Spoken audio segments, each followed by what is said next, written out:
Blood on the Horizon. Part 1. Blood and Black Soil. Jackson Jax hated the silence of the desert, but tonight the desert was not silent. The Nevada sky, usually clear and starry, had turned into a boiling cauldron. A rare but violent downpour had struck the Mojave, turning dry dust into a viscous, clutching sludge. Highway 95 had become a skating rink of black mud. Jax gripped the wheel of his 1970 Challenger. The old muscle car's tail fish-tailed wildly, but by some miracle, the rear-wheel drive and wide tires found purchase on the asphalt.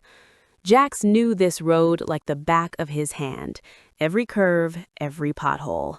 At 02:45 a.m., the headlights sliced through the wall of rain and hit a figure. Eliza Walker was standing right in the middle of the road.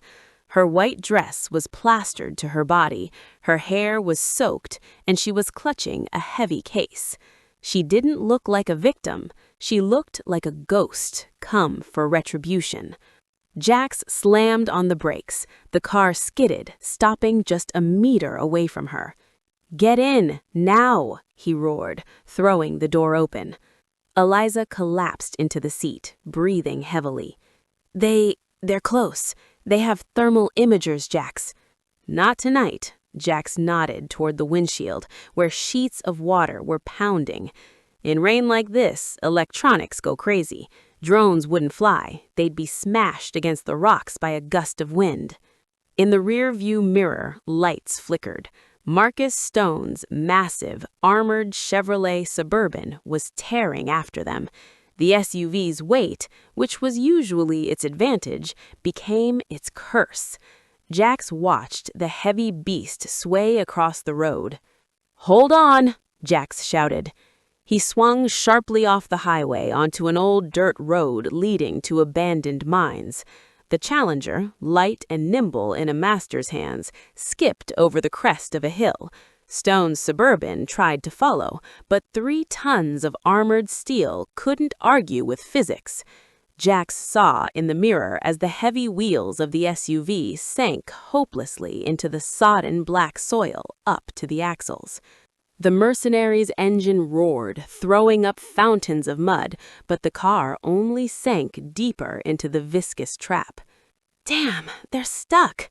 Eliza turned back for the first time. "Nature's on our side." Jax shifted gears. "The slush bought us 30-minute lead.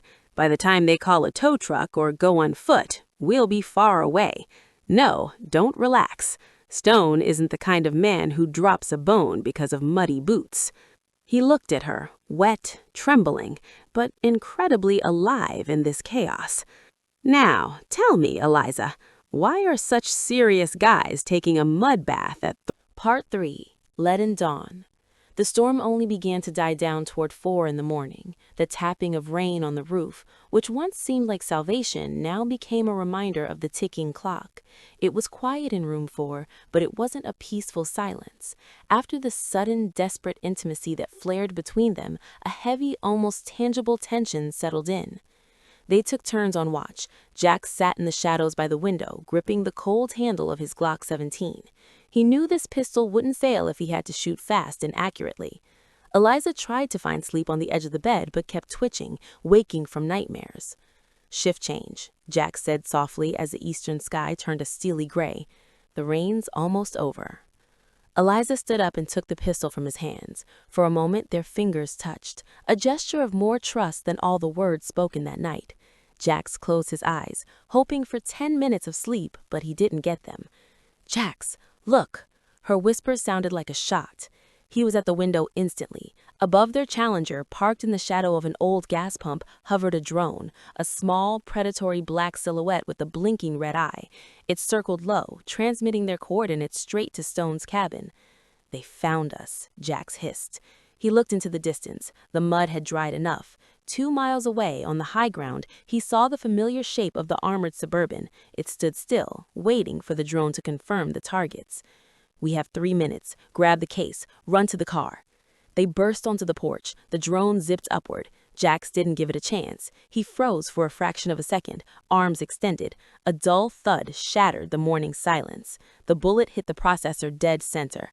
The machine sparked and fell into the mud. Beautiful, Eliza exhaled. This is just the beginning. Jax saw an old fire extinguisher on the wall, a desperate thought. He tore it off and threw it under the wheels of a rusted fuel tanker. Hit the gas as soon as I fire. As the dust from Stone's Jeep rose on the horizon, Jax sent a bullet into the extinguisher. A white, thick cloud of powder and gas engulfed the parking lot. Under this cover, the Challenger roared and tore onto the highway, leaving the mercenaries blinded. Part 4. The Neon. Part 5. Deal on the Edge of the Abyss. Vegas was a blurring haze in the mirrors. The engine temperature was in the red. "Dial the number, now!" Jax barked. "The FBI regional office." Eliza spoke into the phone, her voice shaking. "We have the Chimera protocols, the originals. We're being pursued by Athelgard. If we don't reach a safe zone, I'll activate the data self-destruct. Meet us." She looked at Jax. "Daggett Airfield, Barstow. They sent a rapid response team. But Jax, they said they only need the data. There was no word about us." "I know." Jax swung the wheel. "The state doesn't need witnesses to their deals with conscience. Hold on." They tore on to the abandoned military airfield. In the fog, 2 black, unmarked helicopters hovered. Jax slammed the brakes, drifting the Challenger sideways into a shield. Rapid sniper fire. Stone's Suburban screamed onto the strip, but before the mercenaries could even open their doors, FBI epilogue. The sun rose over Santa Monica. The old Challenger, with the fresh sea breeze blowing through its broken window, stopped at the edge of a cliff. "Will you really destroy that data drive?" Eliza asked. "No." Jax pulled the small black object from his pocket. "It's our leverage.